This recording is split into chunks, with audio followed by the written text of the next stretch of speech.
Secretary general অধ্যাপক মিয়ানুল পরোয়ার। এবারে আমি মঞ্চে ডেকে নিচ্ছি ইসলামী আন্দোলন বাংলাদেশের নায়ক আমি মুফতি ফয়জুল করিম হাফিজাহুল্লাহকে বিনীতভাবে মঞ্চে আসার জন্য অনুরোধ করছি। এবার আমি মঞ্চে আসার জন্য অনুরোধ করছি বাংলাদেশ খেলাফত মজলিসের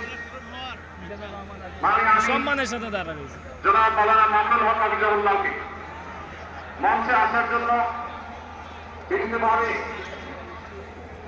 অনুরোধ করছি। জনাব মাহমুদুল হাসান সোহাগকে মঞ্চে আসার জন্য বিনীতভাবে অনুরোধ করছি। জনাব লতিফুল ইসলাম শিবলিকে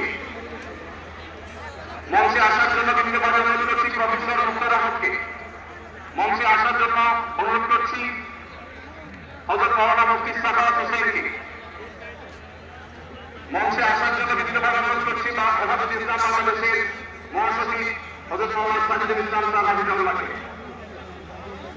মঞ্চে আসার জন্য অনুরোধ করছি।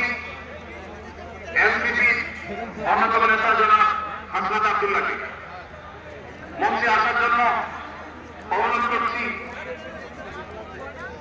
জনাব নুরুল হক নূর ভাইকে, গণঅধিকার পরিষদের নুরুল হক নূর ভাইকে।